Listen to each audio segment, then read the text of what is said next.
One of the drivers involved in the 2nd Street bridge crash earlier this month is now facing charges from that day. Police said 33-year-old Trevor Branham was driving a pickup truck and failed to notice a stalled car on the bridge. It caused a crash that sent that Cisco semi dangling over the edge for hours, and our Louisville Fire Department had to rescue the semi's driver, who miraculously was uninjured. Branham was taken to University Hospital with serious injuries. We're told witnesses told police he was driving recklessly, weaving in and out of traffic on the bridge before this crash. He's charged with 4 counts of wanton endangerment and driving with a suspended license out of Indiana. He did post bond Friday and will be back in court on May 15th. Another closure to tell you about with that 2nd Street bridge. You should know by now only the southbound lanes from Indiana into Kentucky are open for the next few weeks, but at the moment only one of those lanes are open to traffic as crews do repairs. Both southbound lanes should open back up at 3 this afternoon. And those lane restrictions on the Clark Memorial have been a big nuisance for those who rely on this bridge daily. Our Connor Steffen and photojournalist Aspen Hester are sharing frustrations from commuters and business owners bearing the brunt.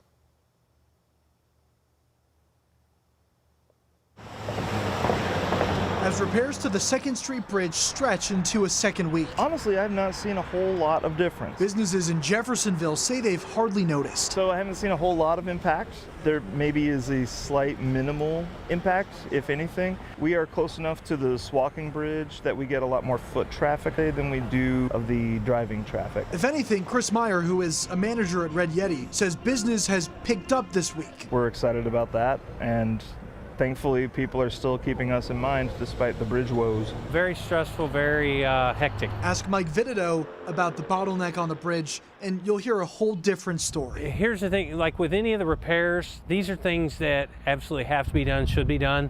But I think on the end of city planning and stuff like that, I think that's where it's been lacking. Vitito says he commutes from Louisville to southern Indiana just about every day. Well, now I'm kind of forced to take the Kennedy. Of course, there's tolls involved in that, so that's been a little bit less, a little more unpleasant. And the traffic being funneled that way, there's a noticeable difference. Crews will begin temporary rolling roadblocks on the 2nd Street bridge Monday, narrowing traffic to a single southbound lane. That will take place between 9 in the morning and 3 in the afternoon, and will kick off with a temporary closure of the entire bridge. Heard that earlier this week. What was your reaction to that? Dire panic. Connor Steffen, WHAS11 on your side. There are a couple of alternate routes you can take today for both the north and southbound closures. As you might have heard, the Sherman-Mitten or the Lincoln and Kennedy bridges will get you across the river. Transportation officials expect all 2nd Street bridge repairs to be made by mid-April. New Directions Housing Corporation was just awarded more than $6 million in a grant for apartment renovations in the Shawnee neighborhood. It's all under the U.S. Department of Housing and Urban Development's Green and Resilient Pre-Profit Program, also known as GRRP. That grant is part of HUD's $73.5 million grant, and loans awarded under this program. The money will go toward renovations at the Direction apartments. It'll make them more energy efficient and climate resistant. Safe, quality, affordable housing is a basic human need. It's the foundation for families to do everything else that they want and hope to do. It's the foundation for everything that we do as a city. $368 million has been awarded from HUD to support renovations at 84 multi-family properties, including Directions apartments that will improve again over 9,000 homes for very low-income households, seniors, and people with disabilities. The Louisville Metro Housing Authority will also be joining Mayor Craig Greenberg today to give us an update on the improvements being made over at Dker Manor. This community has been plagued with reports of mold, bugs, and safety concerns. And just last week, a woman was shot in the hand by a stray bullet while sitting inside her home. LMHA Executive Director Elizabeth Strojan is spearheading a series of initiatives aimed at increasing the safety of residents at the West Louisville apartment complex. These problems have been decades in the making. We do not have decades to fix these problems. My first impression of Dker Manor was that it's unacceptable going forward, what we need to prioritize and what needs to happen with that property to bring it back into good repair for the people who live there. Today's announcement will give Dker Manor residents a chance to see what supportive services the Housing Authority plans to roll out in the coming months. That's happening about 1:45 this afternoon in the A building of Dker Manor.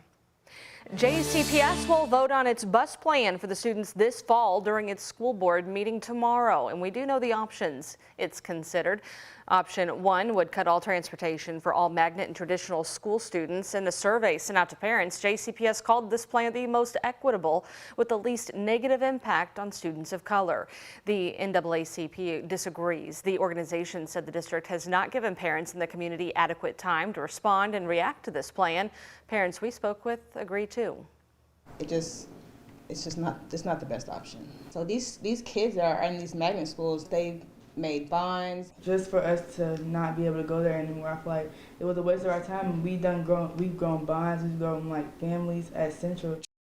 The other options JCPS is considering include creating a hub for bus pickup and drop-offs, providing bus services only to schools that meet a threshold of economically disadvantaged kids, or keeping things as they are. That vote is expected at the district's board meeting tomorrow night at 6 o'clock.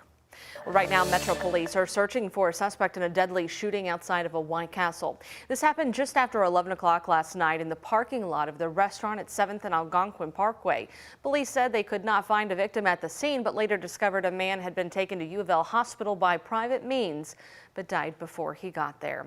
About an hour later, officers responded to a report of a stabbing on East Broadway in the Smoketown neighborhood.